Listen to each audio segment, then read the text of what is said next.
Is this working? Let me see if I can see my face on the stream. There might be a delay. Okay, cool. All right. Thanks, y'all. I see folks trickling in across the various platforms. Today we're trying out something a little bit fancier for the stream, trying to like bring up the production values. So we're streaming simultaneously on Facebook, Twitter, and YouTube right now.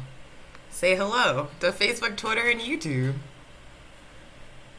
If you type a chat message to us during the stream on any platform, theoretically, we should be able to see it and we can like respond to you. We're going to see if that actually works out. I see Andrew commenting on Facebook, so that's great. Hi, Andrew. Good morning. Good morning, comrade. I see we have about 10 folks across the various platforms. So I'm going to give y'all a minute to trickle in. Time is a colonial construct. So we're just going to give folks a minute to get in and get settled, build up a nice audience so we can start the stream shortly. Thank y'all for joining us.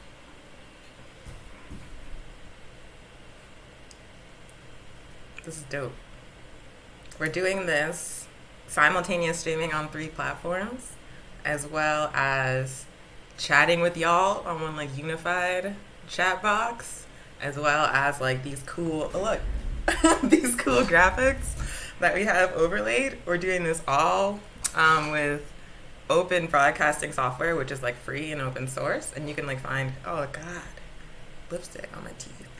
You can find for free online. It's freely available. We didn't steal it. And there's like tutorials you can learn on YouTube, and it basically shows you how to do this shit right here. That's really cool. Also, that's the wrong overlay. Shit. There we go. That's the right one. Yeah.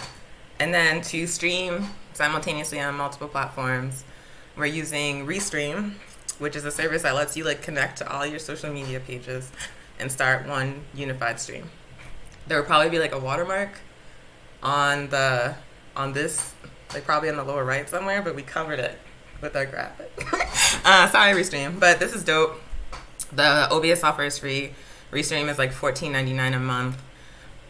It only took like probably like a week, a couple of days to learn, and it like you can see it like super elevated our stream. So I feel like folks should do this. I feel like especially if you're like an African person or a colonized person and you have like thoughts and ideas and like contributions about what the hell is going on, about the state of the world and about what we need to do. Like we have to put all that stuff out there. We have to like put all of our ideas into the world. We have to like start beginning to like advance strategies and ideologies and propositions about what the hell we do next, because like we are coming up on the time when it's like do or die. It's like going to be death from catastrophic climate change or like pandemics because capitalism was not prepared to address the situation, or it's going to be life and liberation and survival because we develop the strategies we need to liberate ourselves and the ideas we need to liberate ourselves, which means if you have shit like that in your head, you have to get it into the world. You have to share it on any platform, any way that you can, so that people can start building off of it. That's why we're doing this. Hi, Mario. Miss you too.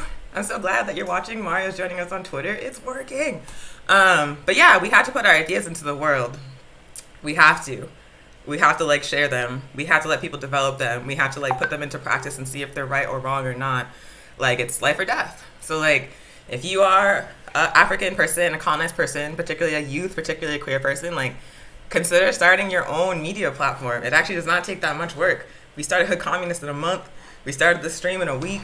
Does not actually take that much. You just have to like have some ideas that you want to share and have like some level of skill that you can develop very quickly in order to share it. But highly recommend it. Cool. We see more folks joining. So we'll give folks a couple more minutes and then we'll get started with our stream. You can see on the right, it's really cool. The overlay is cool. I'm just so impressed with us. But anyway, you can see on the right what we're going to talk about today. PE topic is going to be what is revolutionary pan-Africanism. We're also going to give y'all the African world news updates like we always do, so you can know how the hell this wild pandemic situation is affecting the continent and the diaspora and what our folks are doing in response. We're going to talk to y'all a little bit about COVID-19 symptoms, like how to tell if you can get it or if you have it, and then what to do if you get it. Because, insurance is for rich people. Most of us don't have the option, even if we have insurance. Like, I have pretty good insurance, but it would still cost like hundreds of dollars for me to get sick. And so home remedies are extremely relevant to me. So we'll be talking about that. We're going to be talking about how to wear a mask. We're going to be giving some analysis about Africa and China and COVID-19. And we're going to be talking about all sorts of other things as well. But those are the highlights. And it's very good to see y'all. And we appreciate you joining us. And we encourage you throughout the program to put your comments in the chat. Interact with us. If you're like, I have a question, ask the question and we'll address it. Or if you're like, I disagree, express your disagreement and we'll address it. We definitely value interaction, and we definitely value you tuning in every week at 11 a.m. Mountain Time on Thursdays for weekly Pan-African news, live from New Mexico. Cool, I feel like we're good to go. We got a nice size audience. So let's get it popping, let's get started. Let me pull up my show plan so that I'm not, completely riffing. So there's some level of professionalism to my engagement with you. And so that I can not have to riff and start swearing, because that's literally what I do. One moment.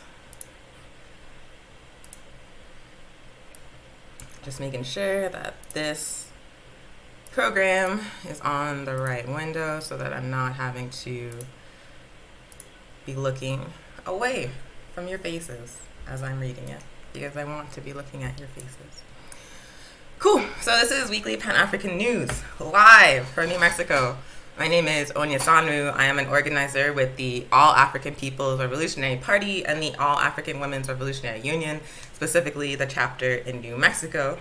But the All African People's Revolutionary Party is a revolutionary Pan-African socialist party based on the African continent, founded in the African continent, with chapters throughout the African world. So our biggest and strongest chapters are obviously in Africa, but we have chapters throughout the United States, throughout Canada, throughout Europe, and we're going to, I'm putting it out there, we're going to expand to Central and South America because there are large numbers of African people there. Our political objective is pan-Africanism, which we define as one unified socialist Africa. And I'm going to go into a lot more detail about what exactly that means and why we have that as an objective later in the program in just a few minutes. But all y'all need to know is that we are a revolutionary Pan-African socialist party. We are fighting to liberate Africa and African people, period. And this is our weekly program, Weekly Pan-African News Live, that we started about 3 weeks ago, where our intent is to continue to connect with our community virtually now that we can't do so safely face-to-face. We want to always provide you with political education about how we see the world, about how we're trying to change it and why. We always want to talk to y'all about how this pandemic is affecting Africa and African people, because we know that our people are either erased, or if analysis is presented about our situation, it's racist and full of lies. And so we want to give correct information and correct analysis about how the pandemic is affecting African people and about how African people are organizing in response. So we're definitely going to talk about that.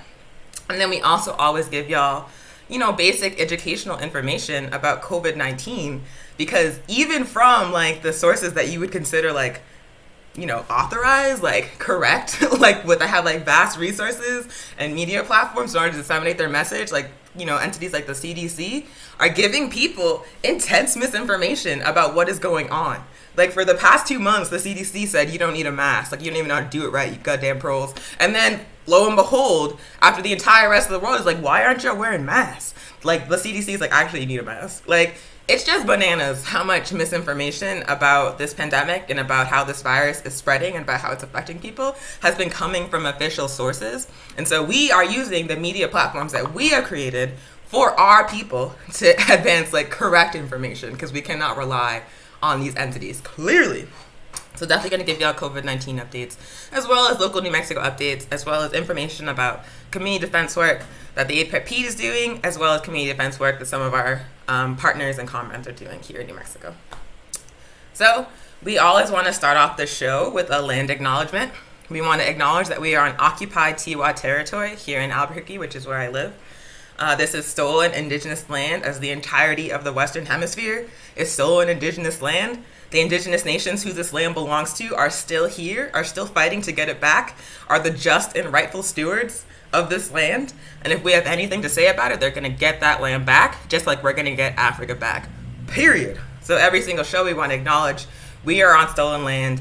Albuquerque is occupied Tiwa territory, and we are reporting to you live from occupied Tiwa territory. The other thing that we always do in the intro is that we want to bring in an ancestor to ground us in our work and to acknowledge the lineage of struggle that all African revolutionary politics are born from. Pan-Africanism is part of a continuum of 6 centuries of African liberation struggles. And so we are a product of that work. We cannot separate ourselves from that lineage and from that history. And so we always want to bring it in and acknowledge it to make it clear where we came from and why. So the ancestor we're bringing in today is Sarah Maldoror. Sarah Maldoror was an artist, a filmmaker, and a lifelong Pan-African revolutionary woman. She unfortunately recently passed due to complications from COVID-19 just a week ago in France. She was a director of many movies that showed the true nature of the revolutionary struggle for African liberation, of the revolutionary struggles against European colonialism in Africa. One of her most famous films is called Sambizanga. It's about the struggle against Portuguese colonialism in Angola that her husband was an active part of, and many of the cast and crew of that movie were active members of the MPLA and of the liberation struggle against Portuguese colonialism in Angola. So she did incredible work uplifting the truth about anti-colonialism, uplifting the truth about armed struggle for African liberation, and we're really grateful to her for putting that into the world and for producing this art that motivates our people to fight. For the next Pan-African film series, which we do on every second Saturday of the month, we're going to be showing Sambizanga for free, and I'll share the details of that later in the show. We also just want to uplift and bring in and thank Sarah Maldoror for her contributions and bring her into the space because we deeply appreciate her. And then also, special edition for today is that today is a very special day for someone that we care very deeply about in the All African People's Revolutionary Party of New Mexico. Today is the birthday of a brilliant, beautiful, and powerful woman that is really important to the city of Albuquerque, really important to the movements that are happening here in New Mexico, who's basically like the unofficial mayor of Albuquerque because she knows everybody and she maintains principled relationships with all kinds of organizations, all kinds of people. So please, y'all, join me in wishing our comrade, our member of APRP New Mexico, Monica Stevens, a happy birthday. Happy birthday, Monica. We love you. We're so grateful that you're in the APRP.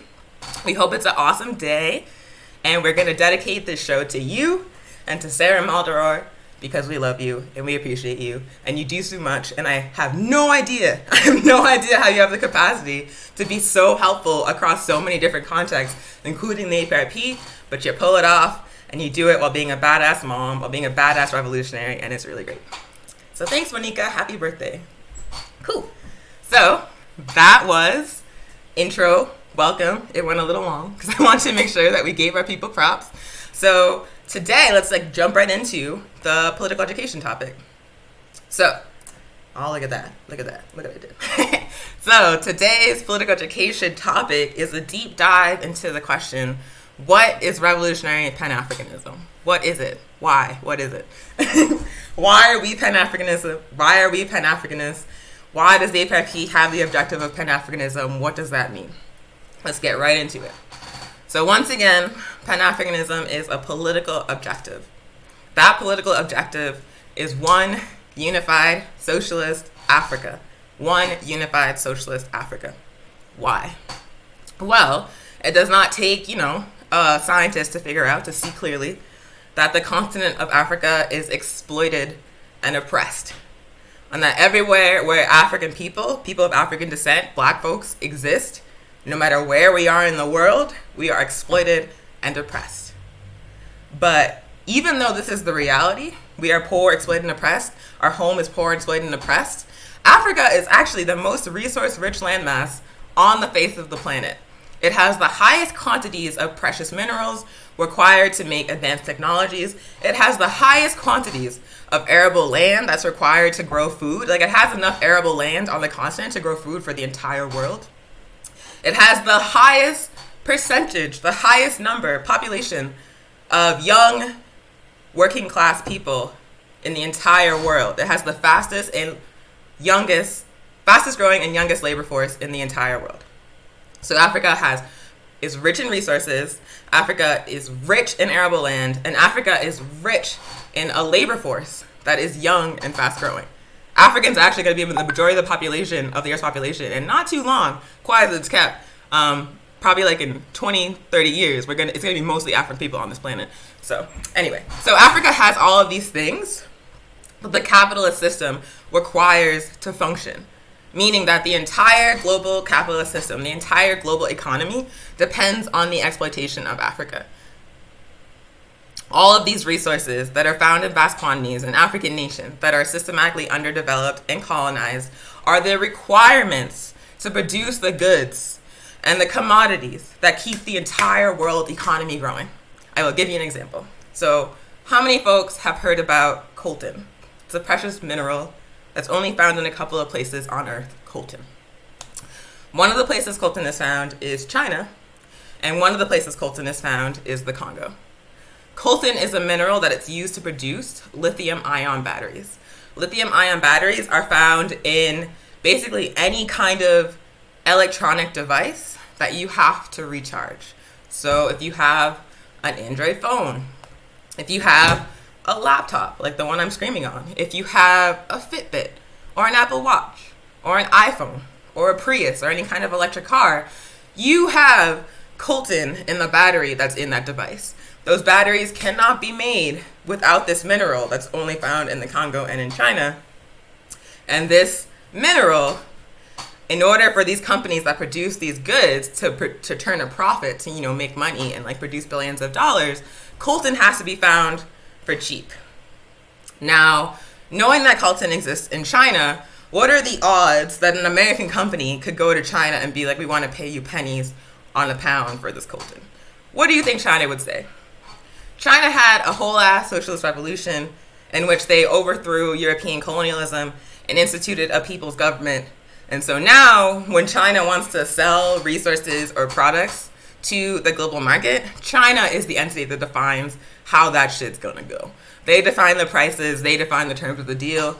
That is the reality of the situation for China right now because they had a successful revolution and they became a superpower.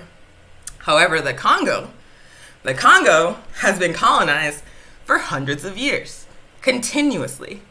Even when the African people of the Congo successfully waged a liberation struggle and put someone in power who actually represented their interests, Patrice Lumumba, the European colonial powers that had been colluded to exploit the Congo made sure to get his ass out of there and murder him because they need the resources like coltan that are found in the Congo cheaply available in order to produce, to make a profit, to produce the commodities they sell to the world.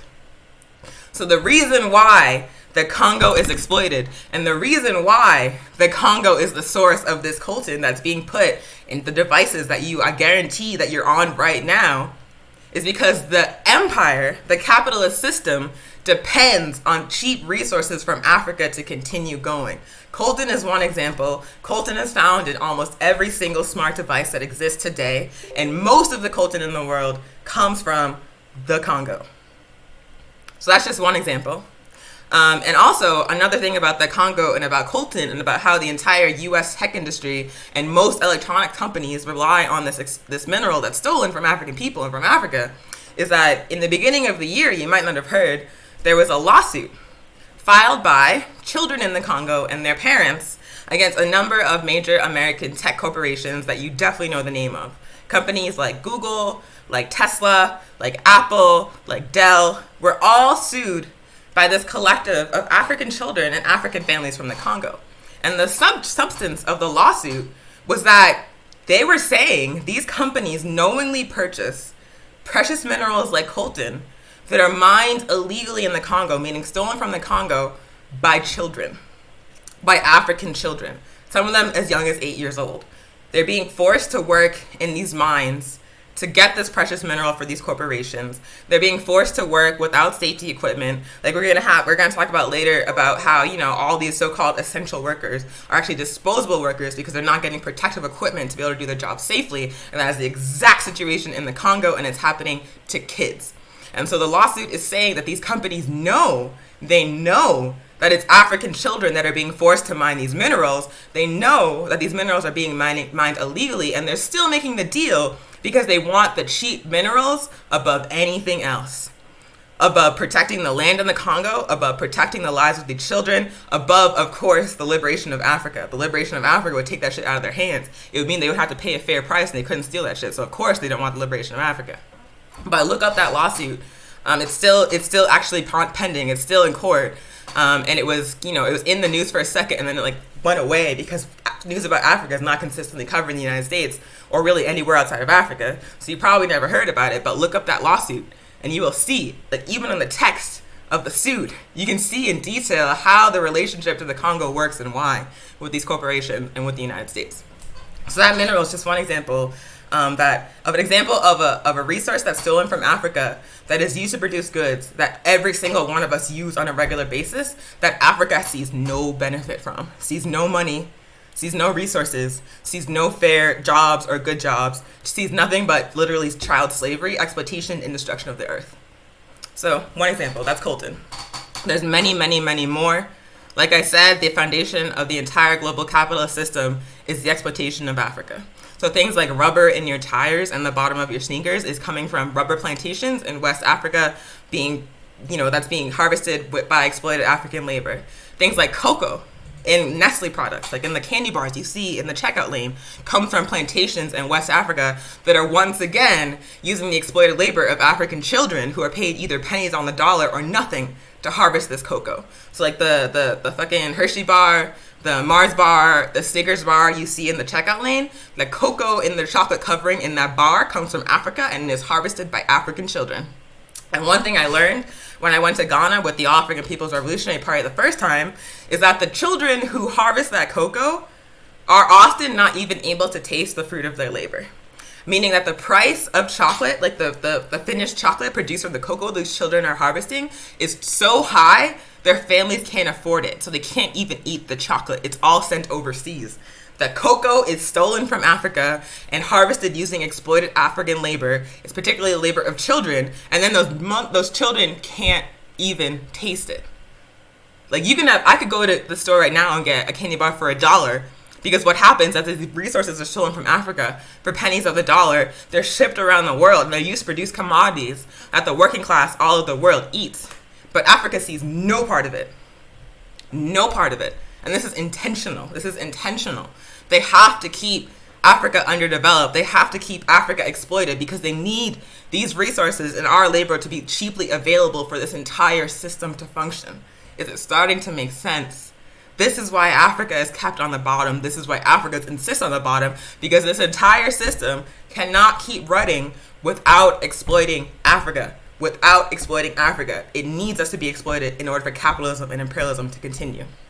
So coltan's an example, cocoa's an example, rubber is an example, bauxite, tantalite. So many resources are found in such vast quantities in Africa, and they are cheaply available from Africa precisely because Africa is not free. Precisely because Africa is colonized and exploited. So that's kind of like the background for why we are saying Africa is the foundation of the global capitalist system, that the entire global capitalist system runs on the exploitation of Africa and Africans. That's the context. So why pan-Africanism? Because Africa is not free. Because Africa is suffering from exploitation and from neocolonialism and from settler colonialism.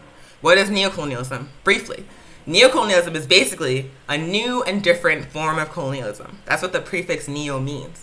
Neocolonialism means that after the anti-colonial struggles of the 60s, 70s, and 80s, when African people engaged in armed struggle, ran crackers off of the continent, ran colonizers off of the continent, and said, we are going to form new ways of living based on how we want to live, the colonizers, the imperialists, the capitalists, could not just leave us the hell alone when we chased them off. And so instead what they did is they developed this new strategy of neocolonialism, where instead of having, a cracker in a suit, imported to tell us what to do, they knew we weren't going to go for that shit anymore. So instead what they did is they elevated a strata of our people who are more privileged, who are what we call petty bourgeois, who had access to European colonial academic institutions, who were allowed to assimilate to a certain level into European standards of culture and European society, and then in turn were enlisted into the work of sorry, someone just messaged me and I got distracted. Were in turn enlisted into the work of controlling the rest of their people for these Western imperialist powers. So they're basically, when we say neocolonialism, we're talking about colonized people who are willing middlemen for the system of capitalism and imperialism.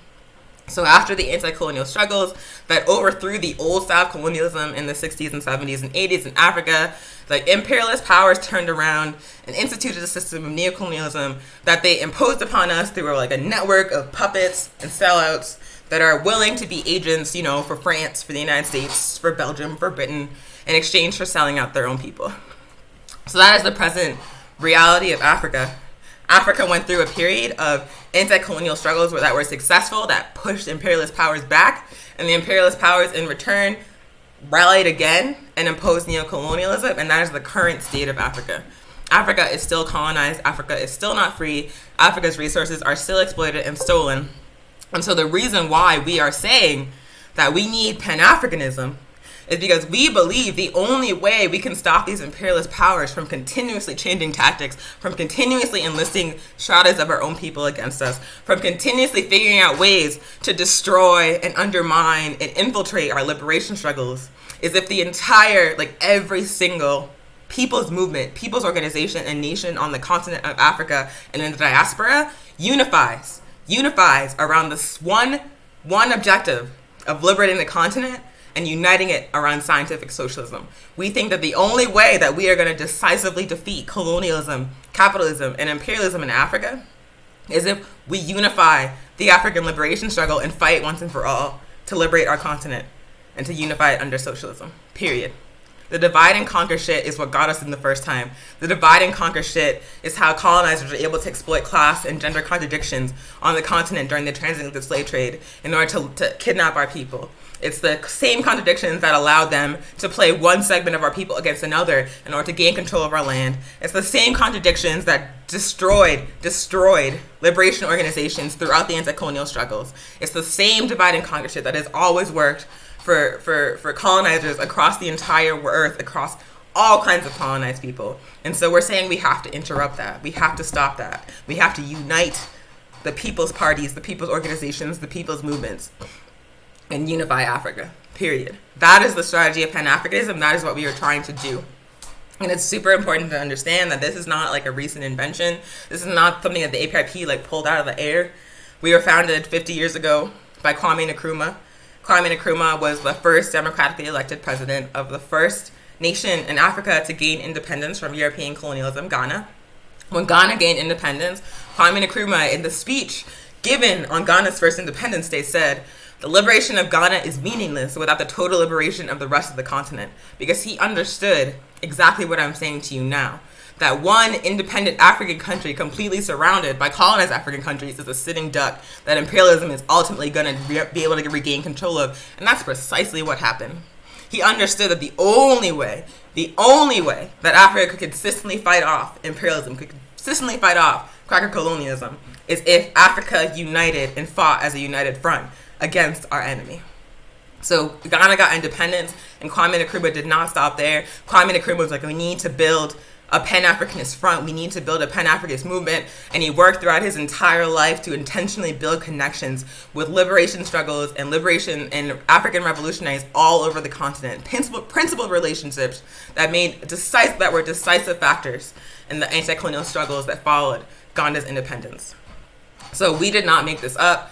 It's even older than Kwame Nkrumah. Kwame Nkrumah himself was a product of a series of Pan-African Congresses, 1 through 5, in which people from all over the African continent got together in a space and were like, what is going on? How do we stop this? Our people are not free. These powers are taking our resources. Like, what do we do? And 1, 2, 3, 4, for all the first 4 Congresses, they were held outside of Africa. Pan-Africanism was an idea that was actually born in the diaspora, where our people from all over the world were trying to figure out like what we need to do to get free.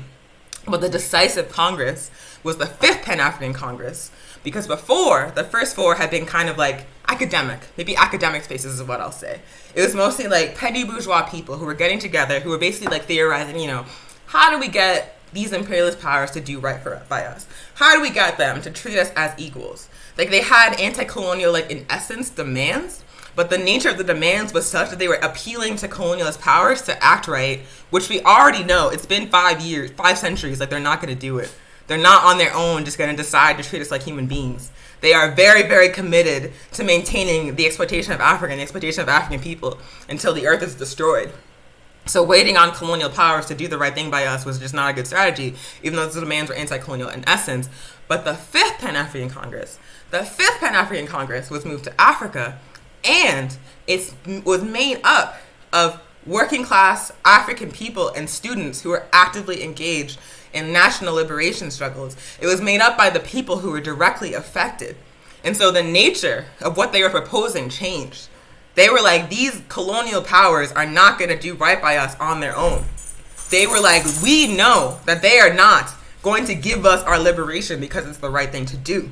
They said, we are members of ongoing worker struggles, ongoing student movements, ongoing liberation struggles that represent a threat to the power of these colonial powers.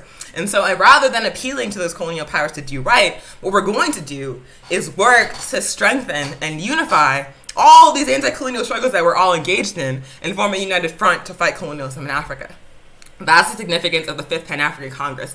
It took it from the ivory tower to the grassroots. It took it from the diaspora back to the continent, and it developed Pan-Africanism into an anti-colonial, anti-imperialist, and explicitly socialist weapon of national liberation for the continent. Pan-Africanism has to be socialist because the exploitation of Africa and the enslavement of African people is what provided the foundation for the global spread of capitalism. African people were the first forms of capital that existed on the planet. So there is by no means whatsoever, that we could conceive of or successfully wage a national liberation struggle that had capitalism as its foundation.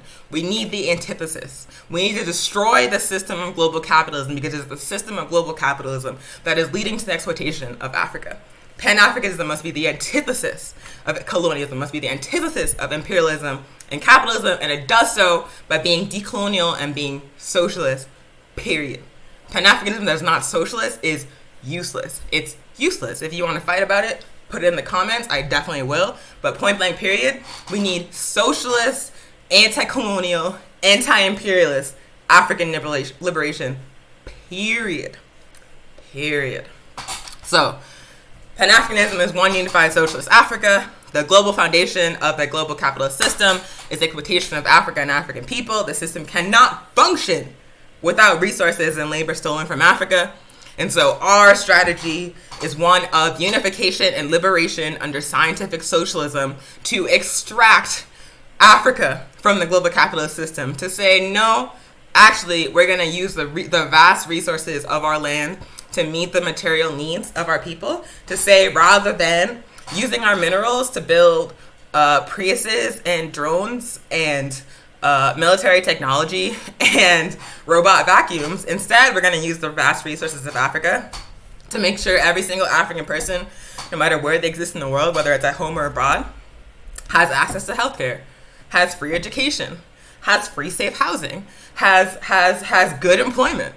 We're going to make sure that the resources of Africa are used collectively to make sure that the material conditions and the self-determination of African people is secured. Because the resources of Africa right now are being used collectively for the devastation of the planet and our oppression, and we're saying that's our shit, and we would rather use it to make sure our people are good.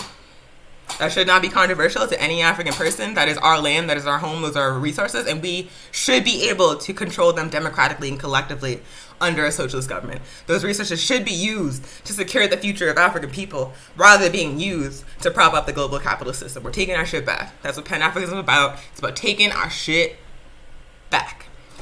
So, Like I said, we did not make up Pan-Africanism. It's not an APIP concept. We were called for and formed by Kwame Nkrumah, but Pan-Africanism is 6 centuries in the making. It has its lineage as far back as the first resistance of African people to the first colonizers to set foot on the shores of Africa. It has its roots in every single struggle to end chattel slavery that our people engaged in. Those struggles were Pan-African by nature because it was African people from different nations, different tribes, different parts of the continent, all smashed together and all figuring out how to communicate and how to develop a collective strategy to end chattel slavery. All of these, like, you know, what's the word? Micro-nationalist divisions that seem like insurmountable to our people today, to like folks like ADOS, made no difference when it actually mattered. When we are fighting chattel slavery, our people united across language, across religion, across culture, across nation to end it. So we were Pan-Africanists from jump. Pan-Africanism was born from the struggles of our people. It has a lineage that's 6 centuries long.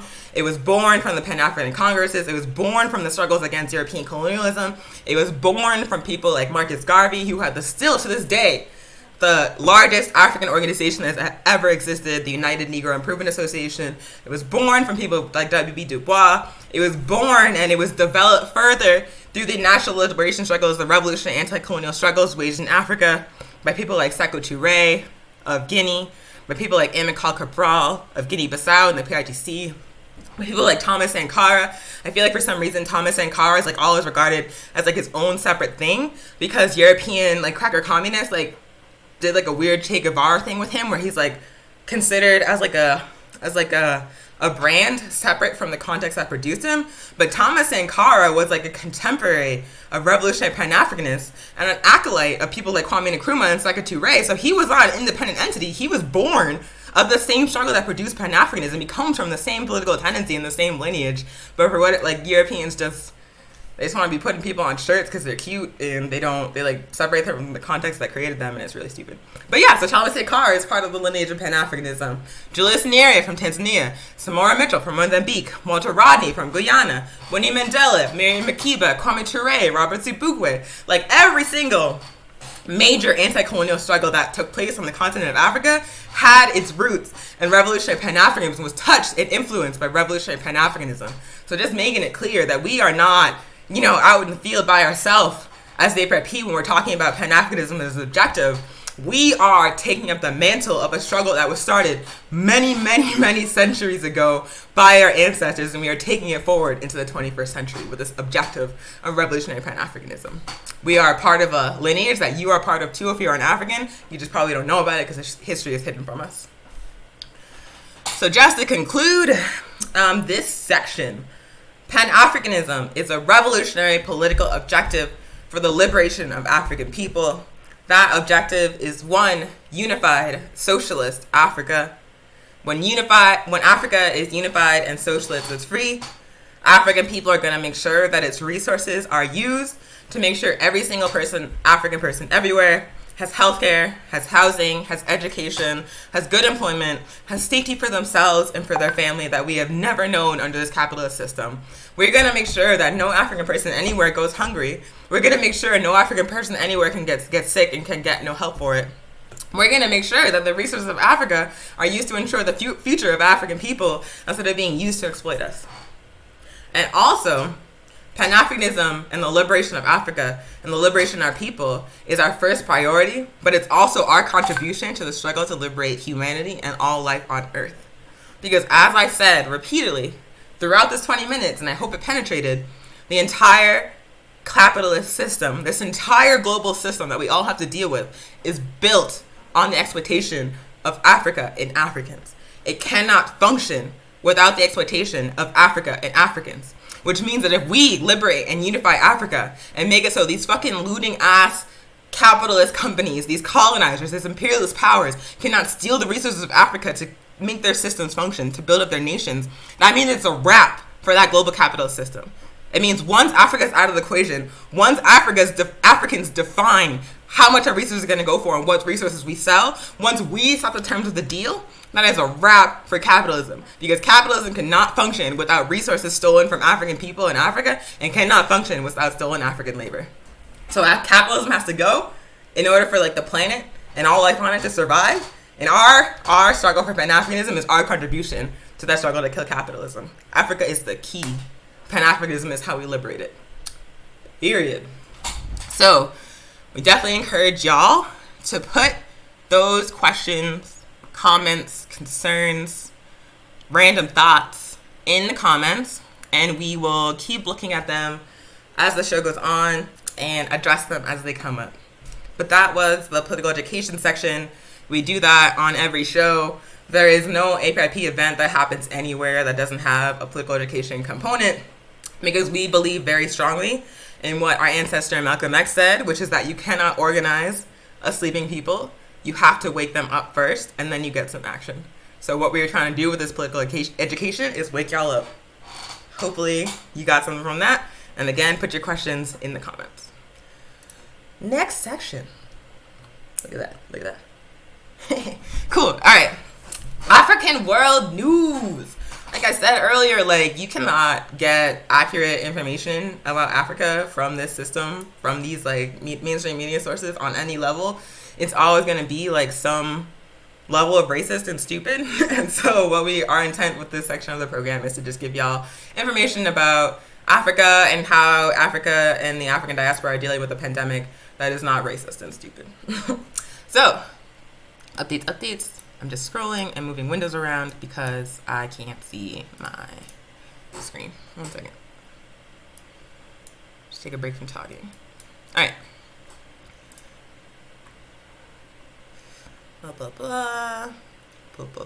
Cool. So, African world news updates on COVID-19.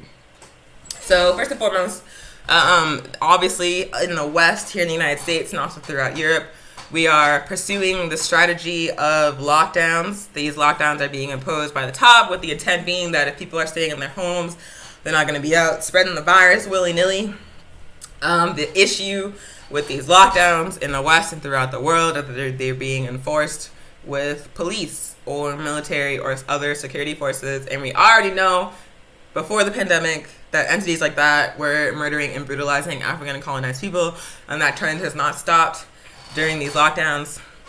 So, for example, in places with neo-colonial governments, we just discussed neo-colonial governments, like Kenya, like Nigeria, like South Africa or Tanzania, we are seeing these neo-colonial governments imposing lockdowns upon their people. The issue is that the lockdown model does not translate. What's gonna work in the West, and even then only for a segment of the population, is not necessarily gonna work in Africa. So what we're seeing is that these governments are like, stay inside, wash your hands, so on and so forth. But people don't have access to running water, lights in their house, ways to feed their family, access to food. So they're saying shelter in place and wash your hands, and people don't even have running water or food. So how the hell is an African family in Nigeria whose entire livelihood is dependent on growing food and selling it in an open arm market that is now closed because of the lockdown, gonna be able to safely shelter in place? It's not gonna work. If people cannot get food, if people don't have running water so they can't wash their hands, if they don't have goddamn lights in their house so they can't even see each other, it doesn't make any sense to tell them to stay home to be safe. It's not possible. And yet, these neo-colonial governments, instead of addressing those contradictions, instead of providing people with the resources they need to be able to actually do what's being asked of them, instead they're saying, stay in your house or we're gonna send the police and kill you. And that is what's happening. For example, in Nigeria, a lockdown was imposed from the top. It's being enforced by police. And in the present situation, more people have died from police violence in Nigeria while the police are enforcing the lockdown than have died from COVID-19. It's a similar situation in Kenya. It's a similar situation in South Africa. The issue with neocolonialism and the issue with capitalism is that they don't give a single solitary fuck about the day-to-day conditions of African people or poor and working class people, and instead they try to get you to do what they want by forcing you to do so through violence. They don't address the contradictions. They just try to overcome those contradictions through violence. So that's what we're seeing happening, throughout these neocolonial states. And it's interesting because in the particular case of Nigeria, folks probably heard that there was many incidents of racist aggression against African people by Chinese petty bourgeois business owners in China. So, these petty bourgeois Chinese people, that own, hotels and restaurants, for a minute there were like saying African people are not welcome in our establishments and we're being hella racist and putting them on the street. And so that became like worldwide news. People were talking about it all over the world. They were like, this is really fucked up. And the president of Nigeria is in the African Union. And the president of Nigeria was like, hey, China, we need some accountability. You can't do that to our people. That's racist. But like I just said, more people in Nigeria have died from the lockdown imposed by this prime minister than have been murdered by or have been killed by the coronavirus. So Chinese business owners are being racist, and that's like call for international outrage, including outrage from the same person. But you are not invested enough in the well-being of your own people to provide them resources they need to lock down safely. Instead, you send the police to kill them. And you have the gall to go to China and be like, dude. Like, I'm not saying that what's happening in China is correct. It must be condemned. It must be addressed. But what I have an issue with is what's happening in Africa is invisible. What neocolonial leaders are doing to Africans is invisible. You cannot get people to talk about that shit. What happens in China goes viral. What neocolonial African leaders who are puppets of the West do to their own people gets crickets. And it's not sustainable. Because the primary threat to African liberation and to the livelihood and well-being of African people, the masses of African people on the African continent, is neocolonialism and imperialism and capitalism, which means these leaders must be held accountable when they fuck up like this, when they tell these people to shelter in place, but they're not providing what they need to do so safely. You need to have the same energy, otherwise you cannot be taken seriously on the subject of African liberation. Cool. Anyway, other things that are cool, that are less infuriating that are happening to the African continent and within the African diaspora is that in the underdeveloped country of Haiti, the colonized country of Haiti, which was actually the first free African republic in the Western Hemisphere, Haiti is living under a dictatorship that's been imposed by the United States. People might not know this, but during the Obama administration, Haitians elected a president who was like democratic socialist, who was like kind of like a chocolate Bernie Sanders, who was like, we want to use the resources of Haiti collectively to make sure that Haitian people have universal health care, have what they need to survive. And so when the United States saw that, they're like, nope, we can't deal with that. We can't have Haitians living better. We need to keep y'all exploited because we need to exploit your land and your resources. And so they overthrew that democratically elected president. His name was Aristide. And they imposed in his place a neo-colonial dictator, an African man, who has been for almost 10 years using security forces in Haiti and using police and mercenaries trained and funded by the U.S. government to brutally repress Haitian people. Haitian people are some of the most lit Africans on the face of the planet. They waged a whole revolution to overthrow French colonialism. They formed the first free African nation in the Western Hemisphere, and so they have a long history of turning up when things are on some fuck shit. Like, Haitians are not the kind of people that are just going to take it if some bullshit's imposed on them. And so for the past year before this pandemic, they were in the streets protesting austerity, protesting corruption, protesting this dictator that was imposed upon them. Obviously, the pandemic has put those mass gatherings to a halt because they're not safe to do anymore. But that does not mean the organizing has stopped in Haiti. They already know that the U.S.-backed, I'm going to keep saying U.S.-backed, it's U.S.-backed. The United States imposed that shit on Haiti. Haiti did not choose that. The U.S.-backed dictator of Haiti is obviously not going to do what he needs to do to make sure Haitian people are protected from the pandemic, protected from COVID-19. And so Haitian people, being lifelong revolutionaries from centuries back, are organizing themselves to keep each other safe. They're doing things like grassroots political education, using community-controlled radio stations and television stations to disseminate information about COVID-19, about how the virus works, about how you can spread it, about how to treat yourself if you get it. They're also organizing medical students to go door to door, just like what's happening in Cuba, in order to educate people about COVID-19, in order to treat people that have it. The grassroots, the Haitian grassroots, is rising to the occasion to meet the needs of the masses of people in Haiti. They're not just letting themselves be sitting ducks because their government's not going to help them. They're saying, fuck this guy. We're going to take care of ourselves. We're going to save ourselves. We're Africans. We're Haitians, period. So that's really, really cool. And it's really important to uplift self-determination organizing in Haiti, because the narrative about Haiti in the United States and in the West is that it's just like this victim, like constant victim, that just can't get it together, is so, uncivilized and savage, and why can't those Haitians have a functioning government? Very important to understand that that was done to Haiti, that it was done to Haiti by the United States, by France, and by the West, and that Haiti has never stopped resisting what is being done to them. We always uplift Haitian resistance. We always uplift African resistance, but Haitian resistance specifically, for all those of us in the Western Hemisphere that are African people, we owe Haiti a debt. The liberation struggle against chattel slavery was significantly advanced by the Haitian Revolution. What they did on that island made it better for every single African person in this hemisphere. So we owe them.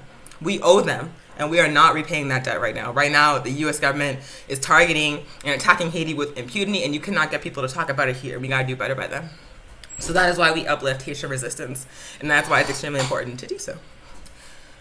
I'm just looking at the comments. Thank you, Tiffany. All power to the righteous. Fuck the colonizer. I agree. Fuck colonizers, fuck colonialism. That shit was not saving us. That shit was imposed upon us. That shit is, they like created a narrative that we are a perpetually victimized people, that we need them to survive, that we can't go on without them, and it's not true. They need us, we don't need them. So yes, fuck the colonizer. Also, comment from Duval saying the Haitians are still coming up with ideas and still want to do mass gatherings. They're just waiting. Sweet, thank you for that update. Definitely understand like the pause and like the trying to figure out how to do mass gatherings safely, but it's really inspiring to know that they're like right now planning how to do that, like figuring out how to do that. That's dope. Alrighty, next African world update is Cuban doctors have been sent all over the world to fight the pandemic. They are going to more places on a weekly basis, and the most recent places they've been deployed to are Honduras, where my mama lives. I'm Garifuna. Also to Angola in Africa, Togo in Africa, and the Cuban government has indicated that they are ready to be deployed to Ghana.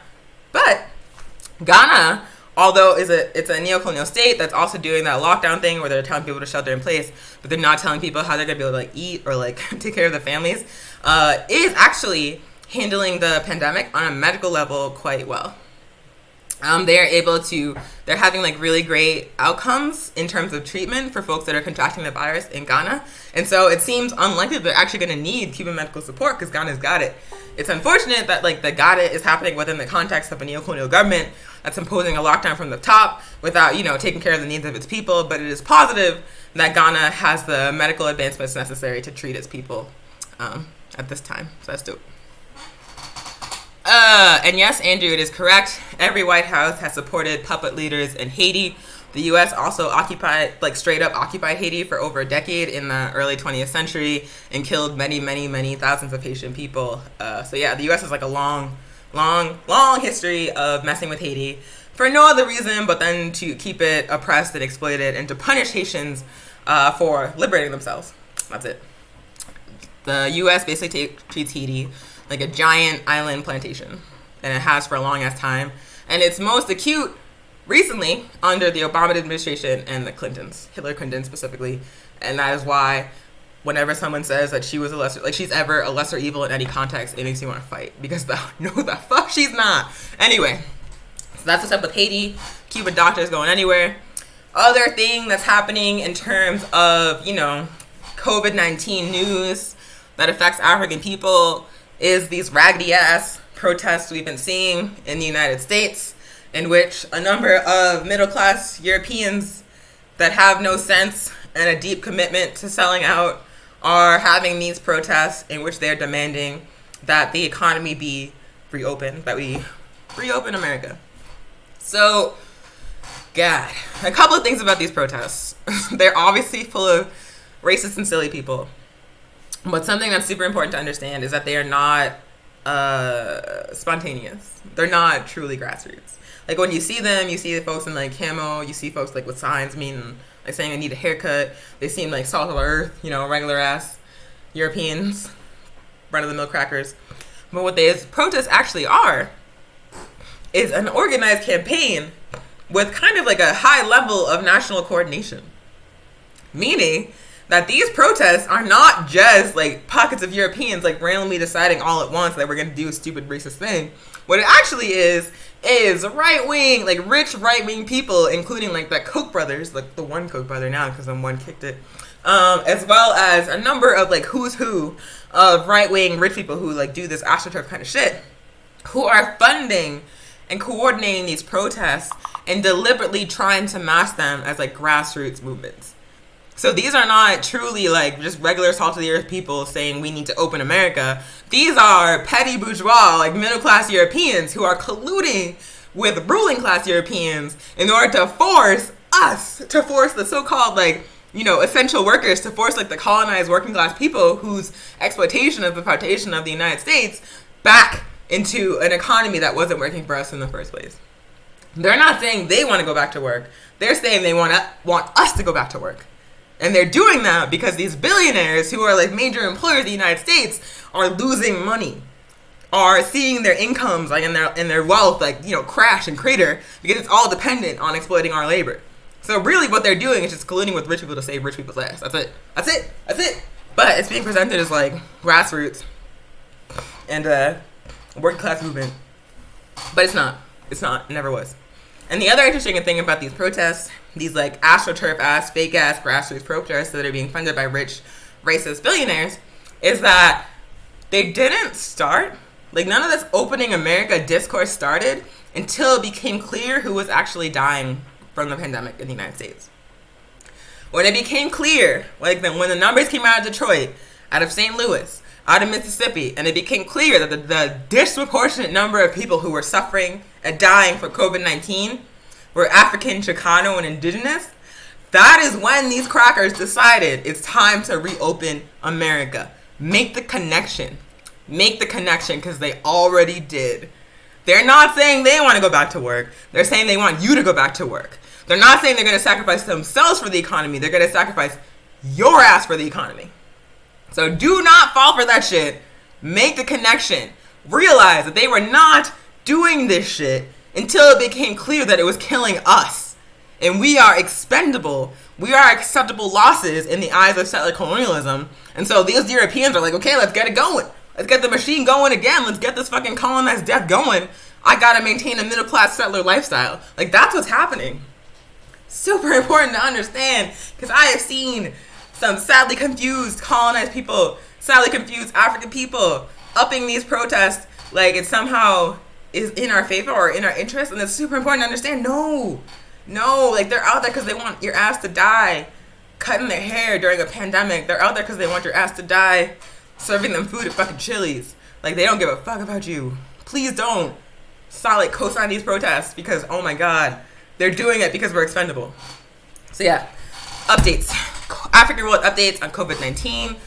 We also recently heard about some like tragic cases of African people succumbing to the virus. In one case, a number of African elders in South Carolina all passed away after going to a funeral, which is like devastating. Also in Detroit, we heard news that a 5-year-old African girl contracted the virus and passed away. It should be super, super obvious at this point. We said it over and over again on the show. African people are not immune to this virus. African people are going to be affected disproportionately by this virus. We have to take it seriously. We have to organize to stop the spread and protect ourselves as a people. It cannot just take the word of, these entities that are not giving us good information. From the beginning of the pandemic, we were told that only elders and so-called immunocompromised people were going to get sick, but we are seeing, with the 5-year-old girl, with people in their 20s and 30s getting seriously ill, that's not the case. This is something that every single person should take seriously. Every single African and colonized person should take seriously, because any of us could get it and get super, super, super sick. Or we could get it and not know and pass it to someone else who will get super, super, super sick or could die. So please, please, please take it seriously. We're going to continue to give y'all updates in this section of the show. Now, let's see. Cool. All right. COVID-19 updates. So, this is the section of the show where we give you basic information about the pandemic, about the virus itself, and about how to keep yourself safe. We try to switch it up, to keep giving you like new and accurate information. For the past couple of shows, we went through a presentation giving y'all like the basic facts. Hopefully, if you've seen the show before, you've already seen that. And so we're going to move into a different thing today. First thing we want to talk about today is COVID-19 symptoms and what to do if you get it. So super important to know, how to tell if you have the virus, and also how to treat yourself if you get it, because like I said, it's pretty likely that if you're a colonized or African person, you do not have access to quality healthcare. Like, even if you have health insurance, chances are you are exposed to racist doctors. And so we're giving you this information about COVID-19 in order to help you do some self-care and also help you treat the folks around you should they get it. So, symptoms of COVID-19. The most common, the ones that you probably heard over and over and over again on the news and such, are fever, cough, and a sore throat. From what I've read, the fever and the sore throat are typically what people notice first. Oh, also important to know that COVID-19 is like slow onset, meaning that when you first begin to notice symptoms, it's going to be at least like a week to 2 weeks before you get seriously sick. You can just be chilling with like a low-grade fever, chilling with like a really mild sore throat for a while, and then the illness, escalates slowly. So fever, cough, and sore throat are definitely the major and most common symptoms of COVID-19, definitely things to look out for. The fever can definitely sneak up on you because it's possible you can have a low-grade fever and not even know. You'll just be like, I feel kind of hot. Maybe I'm having hot flashes. I've done that before. So definitely recommend, if you don't have a thermometer in your home, seeking one out and making like a regular practice to take your temperature and the temperature of the folks you live with to begin to track, any onset of a fever so you can be on top of that shit if it's happening. The other pretty common symptom that's more common when the illness, the virus is at its most serious stage, is difficulty breathing or shortness of breath. What that means is that you take in a breath and it feels like you can't get enough. And no matter how deeply you breathe, you feel like you can't get enough air. And that's a really scary feeling. If you have asthma or you know someone with asthma, it's probably a familiar feeling, but it's something that most folks don't ever experience. And so breathing in and being like, I feel like I can't get enough air is probably panic inducing. But it's a very, very common symptom, and definitely something where if it happens, if it comes on, it's a big red flag that you could be dealing with COVID-19. So definitely keep your eye on yourself and your loved ones and make sure that you're tracking fever, cough, sore throat, difficulty breathing, so you're on top of that shit. The other really common symptom is fatigue. Fatigue meaning that no matter what you do, no matter how much sleep you get, you just can't wake up. You feel really tired. You feel like your whole body just can't, it's lethargic. That's what fatigue means. It's immediately noticeable, right? If you get a full 8 hours of sleep, maybe 10 hours of sleep, and you still feel tired and run down, chances are something else is happening, so that's something to pay attention to. The other common symptom is a headache. I think we all know what headaches are. Runny nose. Runny nose is very common. One thing you might notice is that as we're going through these symptoms, fever, cough, sore throat, difficulty breathing, fatigue, headache, runny nose, these are symptoms that are also common to illnesses that we get all the time, like the common cold or the flu. And so if you experience these things, don't assume that you have COVID-19, but focus on treating your symptoms and focus on monitoring what's going on, whether it's within you or within someone that you're taking care of, to make sure that you're keeping constant track of what the situation is with the infection, so you can see if it's a cold or something more serious. And then the other one that's a little less common, but it's something of a telltale sign, is a loss of sense of smell or taste. And this is something that people have reported experiencing in the period, the 1 to 2 week period where folks have the infection, but they're not having serious symptoms, or they might be asymptomatic. People who didn't even necessarily feel super sick were I'm distracted because I looked at the chat. People who were not necessarily super sick experienced a sudden loss of smell. They couldn't taste anything, they couldn't smell anything. And then later on, they developed the serious symptoms and they got tested and they're oh, it's COVID-19. So loss of sense of smell or taste, and also diarrhea and upset stomach are things that people are noticing are happening during the asymptomatic period that continue into the symptomatic period of the virus. And it's another thing that you can pay attention to see what's going on if you get sick and you want to know what's going on. So fever, cough, sore throat, difficulty breathing, fatigue, headache, runny nose, loss of sense of smell or taste. Those are the most common symptoms of COVID-19. If you experience any of those symptoms, even if they're super mild, like a mild fever or a mild sore throat, you must stay home and you must stay away from others. Stay home and stay away from others. If you live with other people, you better post yourself up in your room and just get food deliveries at the door. Because the chances are, if you have COVID-19, you're going to give it to other people, and the people you give it to may not be able to survive it. So super, super important. If you begin to experience symptoms, stay home. Stay home. If you have a home, stay home. Like, it's not the time to be a hero for your job. Point blank, it was really never that time, because these employers don't give a fuck about you. If you could die, you could get COVID-19 and die yesterday or tomorrow, and your boss would have someone to replace you the next day, and they wouldn't do anything to acknowledge that your ass was dead, except maybe put your picture on a bulletin board in the break room, and that's it. That's it. You are expendable to your employer, to your boss. You are an asset and not something that's going to be treated as a living entity. You should not sacrifice yourself for these employers, and you should definitely not go to work in order to sacrifice yourself for your employers and then get your coworkers or, the people that come in and see you sick. Don't do it. Don't risk it. Do not play a hero for these jobs that don't care about you whatsoever. If you don't have sick pay because you are a so-called essential worker that is exploited, you should take the example of the many, many, many thousands of working class African people around this country who are organizing to demand protection, to demand sick leave, to demand better conditions. And you should talk to your coworkers and talk openly about the situation and begin to make plans for how you're going to get the things you need to be safe in this time. Instead of sacrificing yourself for your boss, build with your coworkers and your community to get what you need to be safe right now. Do not play a hero for no motherfucking $10 an hour job. It's not worth it. These people don't care about you. So that has been COVID-19 updates. Let me see if there's anything else in this section. Oh my God, there's 2 more things. I was like way ahead of myself. So next section. Oh yeah, how about a single parent? Let me see, I have questions. What about a single parent? How do I stay home or isolate from my children? We got to fortify for our community. I definitely agree. The issue with the instruction to stay home, which we saw in the continent, which you're already seeing, with our community in the United States, is that we don't have what we need to be able to do that safely. We don't have what we need to be able to shelter in place and be able to still feed ourselves and pay our bills and get healthcare and take care of our children. So that's real. I would definitely encourage folks to if you don't have connections in your community that you can lean on outside of these state structures, that this is the time when you build those. If you don't know your neighbors, like the people that live next door to you, whether you live in an apartment complex or a block, this is the time when you start to make those connections.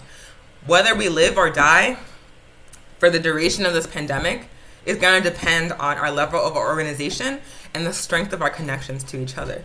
So if you're a single parent, if you are a person who can't pay your rent, if you are a person who's still being forced to work, you need to lean on the people around you. You need to build connections with the people who are in the same situation that you are to figure out solutions to address the gaps that are being left by the capitalist response to this pandemic. The only way that we're going to get through this collectively, especially as African people and as colonized people, is if we lean on each other, is if we build organization, if we build infrastructures, institutions, and relationships that we can lean on to keep each other safe and to protect each other and also to emerge from this pandemic stronger than we were before. It's just we gotta build with each other. That's the only chance we have. There's no way that we're gonna survive this on our own, and there's zero chance that anyone's coming to save us. They've made it clear they're gonna let us die. So we have to organize to save ourselves. So next section in COVID-19 updates is a note on mask effectiveness. We want to talk about how to wear and sanitize masks. And we're going to start off by talking about which masks are going to be effective to keep you safe and to keep you from contracting the virus or spreading it if you have it. So N95 and surgical masks, like you see a doctor wearing, are by far the most effective masks that you can use, that you can wear on a regular basis in order to stop the spread of the virus and also avoid contracting it. By far, the most effective are N95 and surgical masks.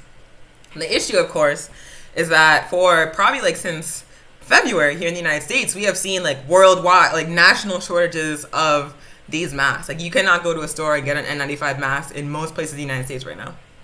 And that's because capitalism has no plan and capitalism is a clusterfuck. And also because even though the United States had a 2-month start for this whole pandemic situation, there was no planning happening to mitigate the consequences, and so it's just really stupid. But anyway, yeah, there's been shortages of masks here for 2 months. You cannot go to a store and get them. But all of those masks were made in China in the first place, and China is still producing millions of masks on a daily basis. And you can actually go directly to Chinese sellers like today on AliExpress and buy them. You can get like 40 masks for like $30. And 95 masks, the top of the line, directly from China for $30. Obviously, there's like a wait for shipping. But we want to put it out there that if you are a person that wants the very best for you and your people, you can get an N95 mask from China today. Today, you just have to wait for shipping. And you got to get over that hump if you are xenophobic. It's xenophobic. Like, if you're like racist against China, probably you're going to be like, I don't want no Chinese mask. But if you're like, I just would rather not get the virus and I would like the best mask, you can get a mask from China on AliExpress.com. Anywho, obviously, N95 and surgical masks are not widely available. They can be obtained from China, but obviously there's going to be a wait for shipping. So if you're like, what do I do right now? A lot of people right now are making homemade cloth masks. And those are better than nothing. I'm going to start out by saying that. Like, wearing a homemade mask or a bandana is better than wearing nothing at all, by far. So if you can't get an N95 mask and you're like, I don't trust Chinese people for whatever reason, you can definitely wear a homemade mask. And that's definitely better than nothing. It's going to keep you safe to a certain extent. But they are not as effective as N95 masks. There are many conflicting studies about how effective they are. The most commonly cited study found that homemade masks can only filter 65% of particles in the air if they were 16 layers of fabric thick. So this study, it was published in Science magazine, said that homemade masks are only 65% effective at filtering virus particles, and they're only 65% effective if they have 16 layers. So if you think about wearing like 16 layers of fabric on your face, you probably wouldn't be able to breathe. You would like suffocate. It would be very uncomfortable. So that's not going to be super feasible to do 16 layers. But if you want to, make sure that you're picking, at least like the best possible fabric for this particular application, even if you're not going to do all the layers. A thing you can do is hold up the fabric you want to do to the light, just like, and if you can see the light coming through, that means that fabric is not going to be thick enough. It's not going to do shit. So you can consider folding it, or you can consider adding additional layers. So hold the fabric up to the light. If no light comes through, you're good to go. If light comes through, you're going to need more layers. Has a quick way to see if the fabric you're going to use is going to work. And like I said, the test found 16 layers was going to filter out 65% of the particles, and so it makes sense. It follows that more layers in homemade masks are going to be better. Another way you can make a more effective homemade mask is making a mask with a filter pocket in which you can insert a disposable air filter. You can actually get N95 or N99 filters. The number after N literally just means like the percentage of particles that are filtered. So N95 filters 95% of particles, N99 filters 99% of particles. So you can get N95 and N99 filters separately. You can make a homemade mask with a pocket, and you can put the filter in there. And those filters are actually still widely available. Like, you can still get them on eBay, Amazon, a number of online retailers, because I don't think people realize that it's the same filter that's found in the mask. And so a way that you can make a much more effective homemade mask is sew a mask with the filter pocket and then use disposable filters. Just put them right in the mask. And that is a way to make your own like homemade N95 or N99 mask. Those are your options. A note about how to wear a mask, because I've actually been out and about and seeing people wearing a mask with like just their mouth covered, and I'm like, dog, like think about how you sneeze, right? If you sneeze and your mouth is covered but your nose isn't, you're still like ejecting water into the air. Like, it just makes no sense. So if you're wearing a mask and you are not covering your nose and mouth, you're not doing much. So make sure that when you're wearing a mask, your nose and your mouth are covered, that the mask fits flush against your face.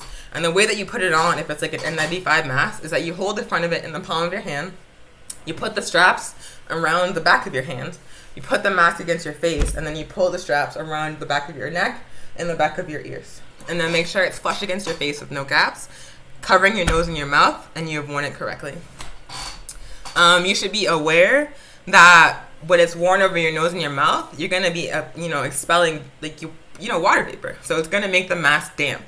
And as the mask gets damp, it's going to be less effective. So you should be aware that for a cloth mask, you have about 30 minutes before it's going to be too damp to keep you safe from everything. So keep that in mind.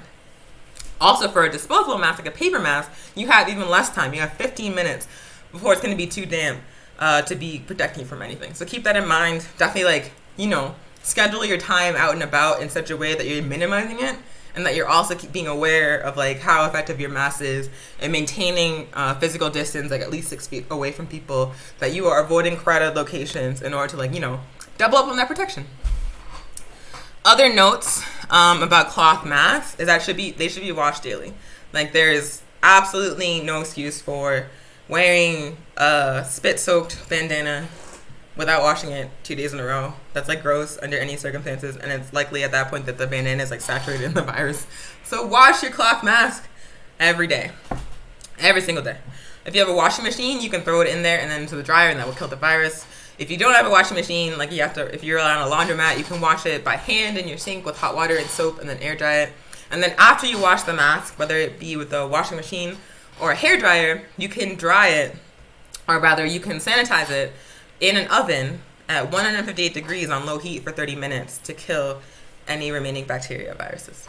So after you wash your mask, your cloth mask, you can sanitize it in your oven for 30 minutes at 158 degrees. You can also do the same thing for disposable N95 masks. They're hard to come by, so if you want to use it more than once, you can sanitize it daily by putting it in the oven, 30 minutes, 158.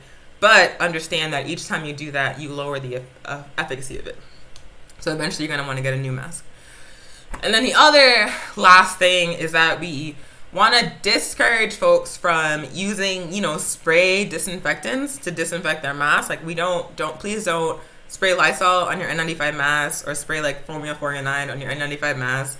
You are damaging the integrity of the mask, and you are also saturating it with chemicals that you probably should not have next to your nose and your mouth. It's not making you any safer, and it's actually adding additional harmful compounds right next to your face. So do not try to sanitize your masks with Lysol spray or anything like that. If you need to reuse them, we definitely recommend sanitizing in an oven set to low heat, 158 degrees for 30 minutes, if you need to reuse your mask. So that is how to wear a mask and how to sanitize a mask. Let's see. I see Andrew and Tiffany going back and forth. Thanks, Andrew, for being in those YouTube comments and active. Andrew is a comrade in APEP New Mexico, who we deeply appreciate. Cool. So next section of COVID-19 updates is just one thing that you might consider if you are a person who is either, a so-called essential worker or who is engaged in mutual aid work at this time. So basically a person who's going out on a regular basis and maybe not sheltering in place all the time. One thing you can consider to keep yourself safer and your household safer if you live with other people is setting up a sanitation station next to your door. Basically what a sanitation station is a station where you set all of the stuff you wore outside into that station, and you do not take any of those things beyond that point into your home. So example, you have your sanitation station, and when you get home, you take off your shoes at the door. Before the pandemic, I took off my shoes in my house, because if you wear your shoes in your house, you're tracking outside dirt all on the inside. It's really gross. So I was already doing that. But if you're a person that doesn't take off your shoes, this is the time to start, because the virus can live on the soles of your shoes. So take off your shoes at the door, leave them at your sanitation station. You can also take off, if you're wearing gloves when you're out and about, take off those gloves, and you can have a little trash bag or a trash barrel next to the door. You drop them in the door in that barrel. You drop off your keys, your purse, and your wallet in that location at the threshold, so you're not taking any of those items into your home before they're sanitized. And then if you want to be extra careful, you can actually take out, have a hamper or that same bag next to that door and take off all your outside clothes. Take off all the clothes you wore when you were out and about, and you put them in that hamper, and you do not wear them again until they are washed and dried. And so the intent with this sanitation station concept is that you are making sure that anything on your person that could contain the virus, could contain contamination, is being set at a certain point and is not being taken into your home. And then when they're at that point, you can disinfect all of those things. You can disinfect your keys. You can disinfect the cards in your wallet, which you should. You can disinfect the things that you touch often. You can disinfect your purse. You can disinfect your shoes. You can wash your clothes. And the intent is just to not unwittingly be carrying the virus and something on you or something that you're carrying, and instead you're like sanitizing all these things thoroughly and making sure that you're not carrying the virus any further into your home. So that's like an option for, you know, an extra measure that you can take to make sure that you're not contracting it. And if you're a person who lives with like an elder or with like, you know, a disabled relative, then this is something you should definitely consider. Or if you're a person that's doing like mutual aid and you don't want to make sure that you want to make sure that you're not spreading the virus to the people that you're helping. So definitely continue to put those questions in the comments. Thanks. We said Mario, this part on proper mask information is more informative than anything on capitalist media. Thank you. Thanks for watching. We agree. They are giving so much conflicting information about masks. It's like not even funny. So we appreciate that feedback and we are grateful that this is useful for people. Andrew is saying we can make our own masks, very good masks, but it takes a while to get the process down. The U.S. puts patent on medical tech like good masks. They made in China, but the U.S. is the reason we don't make them. That's correct. U.S. capitalism sent a number of industries overseas. Like the U.S. Economy is like so dependent on China. It's kind of hilarious how much like bluster they come with for China. Because like if the U.S. were to engage China in like a direct either economic war or like military war, they would just get smoked. It would not even be close. It would just be like a straight spanking. But the U.S. has like a lot of bluster. Like being like vastly outgunned and out-organized has never stopped the U.S. from trying to assert dominance. It's kind of like a European dude with like a lot of like Dennis from Always Sunny. I've been watching Always Sunny recently, and Dennis has like a really overinflated sense of like, you know, who he is and his contribution to any given situation. And I feel like the United States is Dennis Reynolds if Dennis Reynolds was like an empire. It's just like so much delusion and so much like just utter garbage like smashed into like one entity that really has like a high image of itself against all available evidence. Anywho, those have been the COVID-19 updates. So we're almost good with the show. It's running a little bit long. We'll work on the timing. But next section of the show is just New Mexico updates for our comrades watching from occupied Tiwa territory. Excuse me. So for the state of New Mexico, the current COVID-19 statistics are 2,210 folks have tested positive.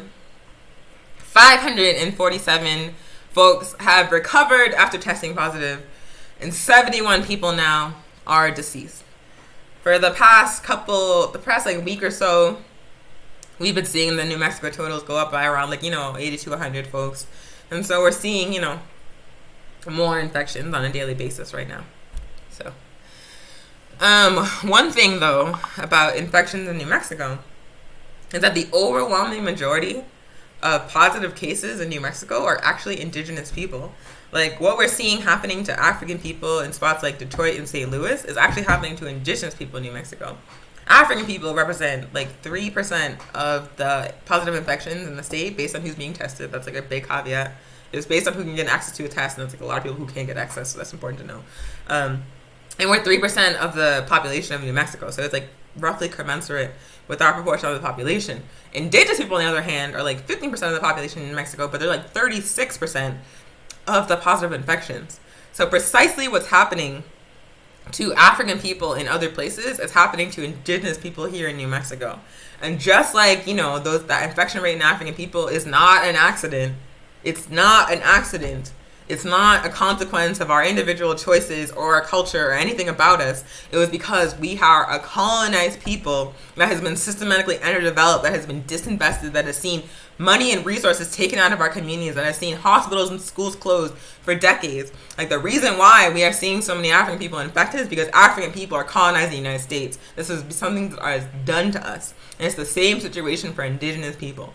It's not because indigenous people can't stay inside. It's not because indigenous people just don't know how to not get a virus. It's not anything about indigenous people or indigenous culture. It's because of settler colonialism and capitalism that indigenous African and Chicano people are being disproportionately affected by this pandemic. We are underdeveloped and colonized people who are exploited and oppressed and living within a state, an empire that has basically treated us like a surplus population to be discarded. That is what we're seeing happening. It's super important to understand. I get very, very frustrated whenever I see someone talking about, like, these Africans can't stay inside. That's why they're getting sick. Or these Africans don't have good diets and that's why they're dying. Like, it's not that. It's colonization. It was stuff that was done to us. It's not our fault.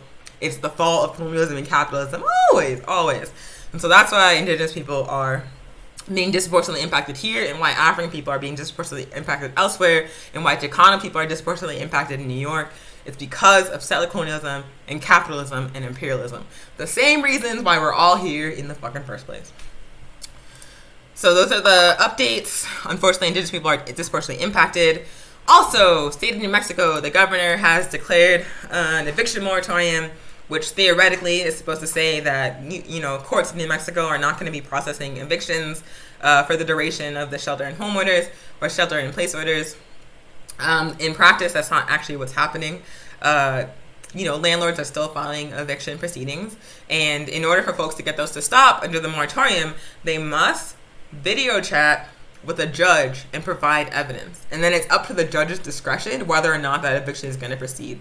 So it's not like an automatic you can't get evicted. You still have to prove it, and you might have to get a lawyer, and you have to provide evidence to a judge. And there's no publicized set standard of evidence. It's completely up to the judge's discretion. So if the judge is say racist, like many judges are, or if they're they have no concept of what day-to-day life is like for a working class person, they can just be I don't think it's a good enough reason. You can still get evicted. So it's like an eviction moratorium in name only. In practice, it's not actually stopping evictions. We already saw, an African refugee family in Albuquerque that was targeted for eviction by a landlord who knew full well about the governor's order and still went forward with that shit.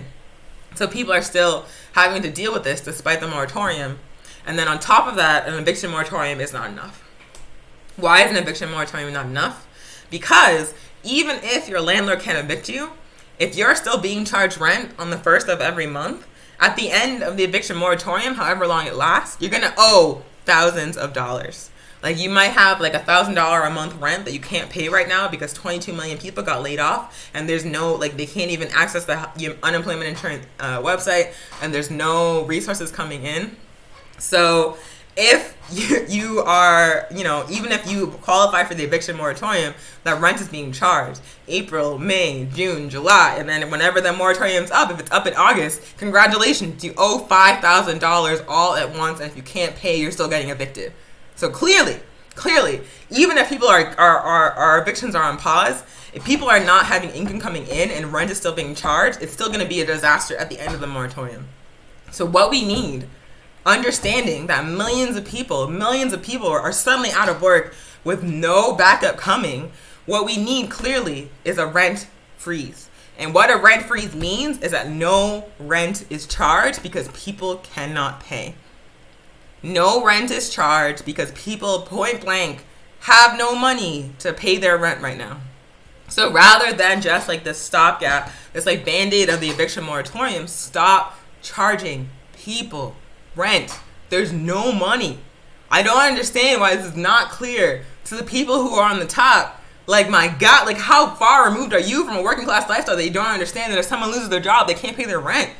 It's an extraordinary situation where millions of people are out of work. I don't understand why this is not already happening. Because in Venezuela, which is a country that has the 10th of the GDP of the United States, they have 6 months paid rent. In China and Cuba, all of these places around the world that are much poorer than the United States, well, not so much China, but that are much poorer than the United States, Cuba and Venezuela, are doing these things for the people because they see clearly the situation. But the U.S. is we built our unemployment insurance website on 50-year-old software, and there's no money coming, and also you still expect it to pay rent. It's absolutely bananas. It's absolutely bananas.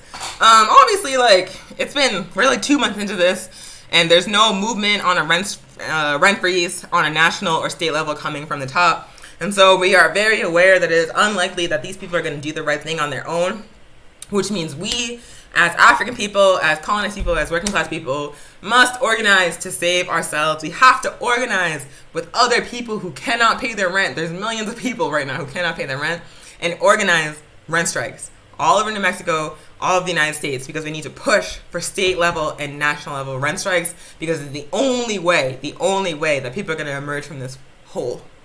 We need universal health care.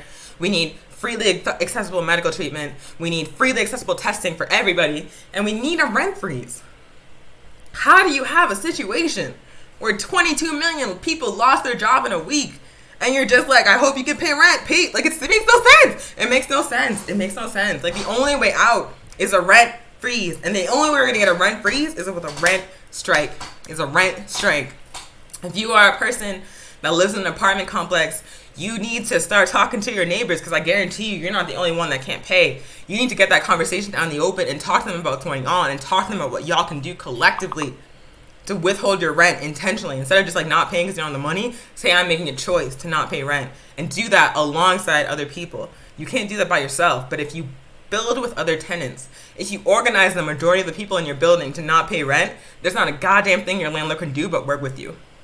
They can't evict everyone. And if they tried, it's a pandemic, and 20 million people are out of work. They're not going to be able to get new tenants. We have all the power in this situation. We just need to work it. We need to organize and move collectively. And we can get a lot of shit right now because they have no plan. Like, now is the time to strike. Now is the time to organize. Now is the time to dream big and ask for things that seem impossible, because that's what was required for us to survive the situation.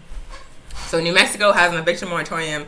That shit is not enough. It's not enough. It's not even like a real thing, because evictions are still proceeding. And what we need in New Mexico and throughout the United States is a rent freeze. And the only way we're going to win that is with a rent strike. Other updates about New Mexico specifically. The governor reported yesterday that there is now unemployment insurance available for self-employed people in New Mexico. So if you are a self-employed entrepreneur or someone like that, you can file for unemployment and receive that $600 a week. That was placed into the, what is that bill called? The CARES Act. You can access that in New Mexico now, so go to the employment website and file if you are self-employed. Also, there have been some updates to the stay-at-home order. Nurseries, like, plant stores, and places that sell like soil and plants and stuff, can now do curbside pickup. We've been saying over and over and over again in the show, if you have the space, whether it's like a windowsill or a backyard or a front yard or like a plot of land that like no one's paying attention to, like you should be considering starting a garden. And so it's good news that nurseries are open for curbside pickup, which means people can get their seeds and their soil and their starts from these spots. Also, if you are a person who would like a COVID-19 test but you have no symptoms, testing for folks with no symptoms is now available in one location in Albuquerque. It is the Quest Diagnostics on Academy and Wyoming. And if you are a person with no symptoms who would like to obtain a test at that location, you must register online at questdiagnostics.com, but spread the word.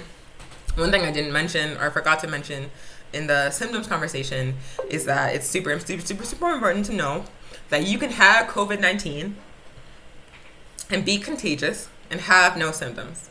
You can have COVID-19 and be able to give it to other people and have no symptoms, which means that every single one of us should be moving like we have it and we don't know, and just are not showing any symptoms. So it's really great that this location is offering testing to folks with no symptoms, but in order to even have like a sense of like how much this is spread within the United States, we need universal testing for everybody, like South Korea has done, like places around the world have done. Right now, it's like really, really hard to get a COVID-19 test anywhere in the United States. Like, you have to have symptoms and you have to be privileged because they're costing, like, they're charging people like $200 for these tests. So, like, most of our people in particular can't even get a test, even though we're being, like, exposed on a regular basis because we are, like, the so-called essential workers.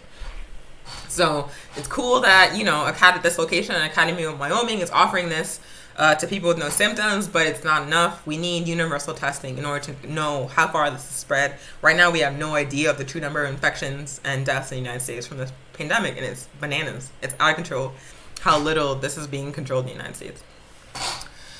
Also, the governor or the state of New Mexico have set up a snitch line that you can use to call and report open non-essential businesses and also people who aren't like social distancing properly. And I just want to say that you shouldn't do that. Like, don't snitch on your neighbors. Don't call a hotline and be like they're not social distancing properly. Like, I feel like we just came off of a summer where like Europeans were calling the police on African people who were just like minding their business, and now it's like they're trying to like institutionalize it as like a practice to control the pandemic. And like, the overwhelming majority of calls to that motherfucking snitch line are going to be about African, Indigenous, and Chicano people. So I would just encourage you to, like, have a direct conversation if someone's, like, doing something that you think that's not safe. Or if you're not able to do that, you know, while maintaining a social or physical distance, then just mind your goddamn business. Don't snitch on people. What the hell's wrong with you? The only exception is if it's, like, you know, a Trump person. Like, if it's like a fucking, you know, a petty bourgeois business owner, a European, like one of those people that's, like, out on the street talking about reopen America, like, maybe you can sit on them. But when it comes to, like, working class people, when it comes to colonized people, like, either have a direct conversation in physical distance and be like, hey, I think that you should do this differently, or mind your fucking business. Don't snitch on people to that goddamn snitch line. Anywho, we are almost done with the show. Just a couple more sections. It's a lot of talking. I'm kind of an introverted person, so it's a lot of talking for me. I'm going to sleep after this. So, local organizing happening to support the community during COVID-19. So, All African People's Revolutionary Party New Mexico has recently launched a community defense program to support our community here in Albuquerque. We're going to be delivering supplies and food to elders in the African community as well as the African refugee community. If you are interested in supporting that work, I just put this really fancy overlay in front next to my face, where we are listing our Venmo at APRP-New Mexico. We are also, so you can, if you have cash money and you want to help us with this program, you can donate to our Venmo. We're also accepting donations of items, like goods, that we can give to our community. So if you have like shelf-stable food, like rice, potatoes, or cooking oil, if you have masks, if you have toilet paper, if you have paper towels and disinfecting supplies, please get in touch with us at the phone number or the email listed on the screen right there, and help us coordinate the pickup of that donation. And as always, you can always donate cash to our Venmo, which is right there. That's really cool. I'm just so impressed with ourselves, with this production. Anyway, so that's happening in Albuquerque. That is our community defense program that we are launching.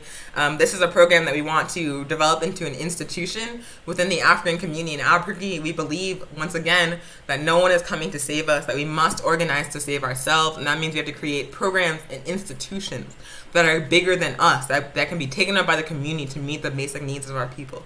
We are trying to create structures that can meet the material needs of African people in Albuquerque to build the capacity of our people to organize resistance against the system. It is part of our larger strategy to build pan-africanism, and if you want to support, once again, this is the info to do so. And we also will be posting that info on our Facebook page. Other really great local organizing that's happening in Albuquerque is Millions for Prisoners, which is a abolition organization, a prisoners defense organization here in New Mexico, has been organizing weekly Friday protests to free them all, where they're going directly to these, like, you know, institutions that are holding our relatives behind the walls and saying, like, you are not providing them good medical treatment already. You're not providing universal testing. You're basically allowing incarcerated people to be sitting ducks in the midst of this pandemic, and we are not going to let you do that. Community members and organizers have been going to these facilities and demanding the release of our incarcerated relatives. They are saying we are not going to allow you to make minor sentences into death sentences. They are saying we are not going to allow you to let these people suffer in silence. We're going to let you know that we are watching and that you have to do the right thing. So it's been really dope. It's been happening every Friday afternoon. This coming Friday, it's going to be, people are going to be meeting at 2:30 p.m. at the Los Lunas Rail Runner Station to travel to the facility where the protest will take place. So if you are a person who is interested in supporting the work of supporting incarcerated people during this pandemic and demanding that they be treated better and that be released, please show up Friday, 2:30 p.m. at the Los Lunas Rail Runner Station for this protest. It's a car protest, like a social distancing, like safe car protest, so you will not be exposed to the virus. You can just like chill in your whip and still be contributing to like a really great effort to like assist people who are being left behind. And those people are majority African, Indigenous, Chicano, so it's anti-colonial work too. Cool. Other things in Albuquerque, we want to encourage folks to engage in tenant organizing. Once again, we need a rent strike. We need a rent freeze, and the only way we're going to get that is a rent strike. So we must be organizing as renters, as tenants with each other in order to build the power we need to wage a strike. And there's groups already engaging in that work, like the Albuquerque Tenants Association which we recommend checking out on Facebook. They have a Google form you can sign up on to be connected to people who live in your building or live in your block. So definitely an organization to reach out to. But also, like, you don't have to feel like you have to, like, wait for someone to, like, tell you what to do. Like, you have the capacity, like, if you are able to engage in conversation with another human being, you have the capacity to organize. So definitely, like, don't wait, for any entity to, like, tell you how to do it. Feel free to, like, start having those conversations with your neighbors yourself and start organizing ad hoc tenants unions based out of your building. Like, we need as many as possible. So, like, look up the Albuquerque Tenants Association, but also feel free to do what you need to do to organize your neighbors. It's like no one can pay rent. It's not just you. We have to work together.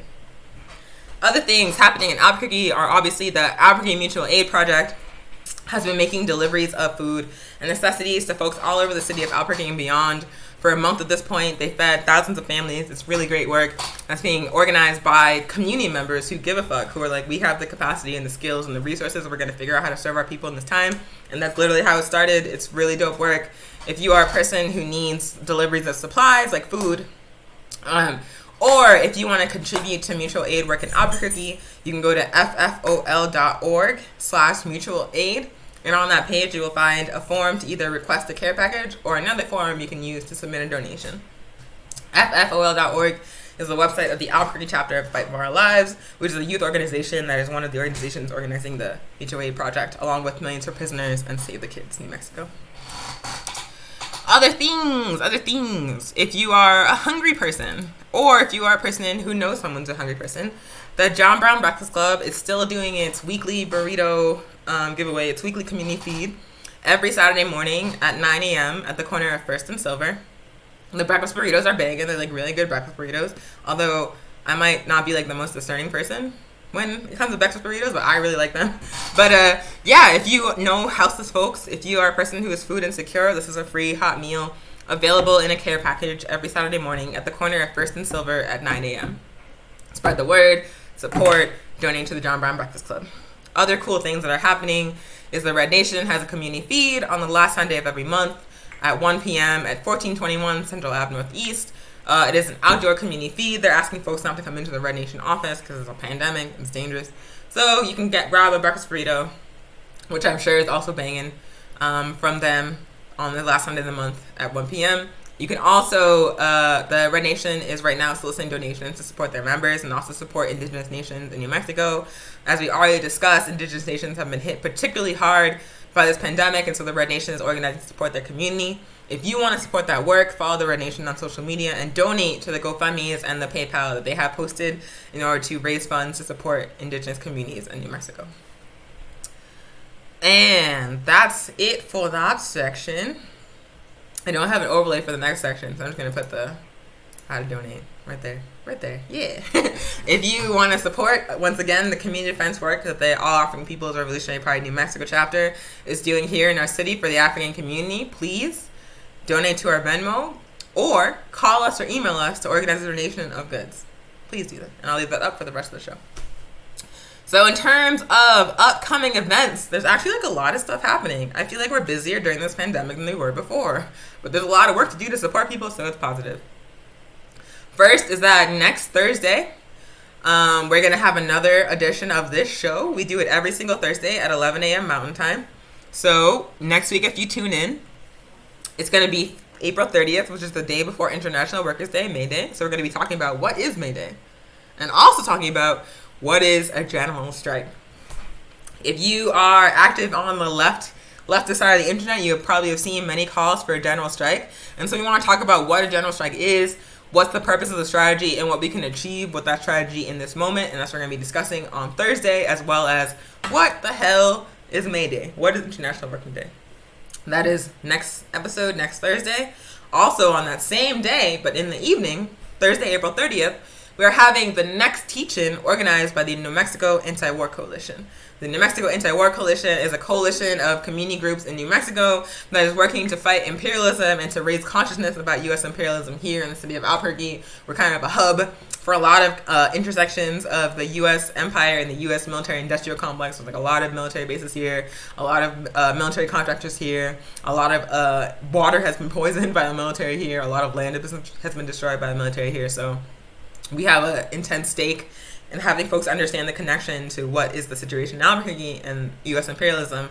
And so we're having that teach-in Thursday, April 30th at 6 p.m. The Facebook event is on the APRP New Mexico Facebook page. And we're going to be discussing how capitalism, colonialism, and imperialism have shaped the global response to the COVID-19 pandemic by focusing on lockdowns, borders, and incarceration. So we're going to be looking at those three subjects and how they look different in each context across the United States and across the world, depending on who's being targeted and why. So how capitalism, colonialism, and imperialism have shaped the global response to COVID-19. That is the next anti-war teach-in on Thursday, April 30th. We hope that you're able to join us. We're going to be broadcasting it live on Facebook. And we're also going to provide a Zoom registration for folks who want to participate in the more interactive portions of the teach-in. Other things that are happening is the next Pan-African film series. Every single month, on the second Saturday of every month, we do the Pan-African film series at 2 p.m. Mountain Time. We show movies about African liberation, about the African revolutionary struggle, about revolutionary history. So this month, or next month rather, in May, the Pan-African film series will be on May 9th at 2 p.m. Saturday, May 9th at 2 p.m. Mountain Time. And we're going to be showing Sambi Zanga. Sambi Zanga was directed by Sarah Mulderer, who I talked about at the beginning of the show, revolutionary Pan-African woman who was a revolutionary filmmaker who produced art for our struggle. Sambi Zanga is a story of the African struggle against Portuguese colonialism in Angola. In Angola. And it was made, like the cast and crew, like the people in the film and the people who were behind the camera were folks in the MPLA who were actually engaged in that struggle. So it's like super realistic, it's super grassroots. It's like a war movie in the same vein as like the Battle of Algiers. So it's a really dope movie that's like criminally underseen, and we're going to show it for free on Saturday, May 9th at 2 p.m. Mountain Time, and we hope that you will turn in. And that event is also on our Facebook page as well. Next is General Strike. There's a call for a general strike starting on May 1st. General strike means no work, no rent, no school. Folks are organizing a general strike in order to win some demands of things that people need to survive this pandemic. We're going to go into much more detail about that, but we just want to spread the word. There's a call for a general strike to begin May 1st. And we're going to talk to you in great detail about why we think that you should do that next show. And lastly, the last thing that's coming up, I told you there's like a lot of stuff, there's so much stuff, is Monday, May 25th, is Memorial Day in the Snakes, but it is African Liberation Day in the rest of the world. And African Liberation Day is a revolutionary Pan-African holiday founded by your favorite African revolutionaries, celebrated all over the African world. The All African People's Revolutionary Party celebrates or organizes an African Liberation Day celebration all over the continent, throughout the Western United States, and also throughout Europe. This year, obviously, the in-person celebration is going to be dangerous, and so we're going to present it virtually, which means that you can participate in an African Liberation Day celebration streamed live on Facebook and YouTube from the comfort of your own home with no pants on. It's great. So if you are interested, that's going to be streaming live all over the world at 3:30 Universal Time or 8:30 Pacific Time on the APRP International Facebook page and the APRP International YouTube channel, as well as the African Liberation Day Facebook page. So literally all you got to do is tune into our Facebook pages at 8:30 Pacific Time or 3:30 Universal Time. That's the time in Africa. And you will be able to participate in African Liberation Day. If you have not experienced like the majesty and the brilliance and like the collective African excellence of African Liberation Day, I definitely recommend tuning in. It's free. The theme this year is ending U.S. imperialist sanctions on Zimbabwe, Cuba, and Venezuela. So the entire program is going to be dedicated to educating people about sanctions and educating people on the impacts of sanctions on Africa and we've got to end that shit. So we're going to have speakers from all over the APRP, from all over the African world, from our brother, sister organizations and alliances. So if you are interested in like 3 straight hours of revolutionary Pan-African content, definitely tune in to African Liberation Day on Monday, May 25th at 8:30 Pacific Time or 3:30 Universal Time. And that's happening once again, Monday, May 25th, African Liberation Day. And please, please, please, please follow African Liberation Day on Facebook, Instagram, and Twitter. We're going to be posting content for the entire next month, educating folks about African Liberation Day, about that history, and about why sanctions are some raggedy cracker bullshit. Cool. So that was it. Oh my God, that was like an hour and 45 minutes, but this has been our show. Once again, I'm Onya Sanwu. I'm a member of the All African People's Revolutionary Party and the All African Women's Revolutionary Union. We are a revolutionary Pan-African Socialist Party, and we do this show, Weekly Pan-African News Live, to give y'all political education and to give y'all African world news about this pandemic and to give y'all safety tips and information you need to organize and to keep your family and yourself and the community safe. So that's why we're doing it. We do it every Thursday at 11 a.m. Mountain Time. So we're going to be back next Thursday at 11 a.m. Mountain Time talking about what is general strike and what is May Day. We are the APRP. We believe when Africa is free, Africans everywhere will be free. And we are always, always, always ready for revolution. Thank y'all so much. This has been the show. Let me see if I can figure out how to pause this. Let's do it. Bye. Oh, shit. There we go.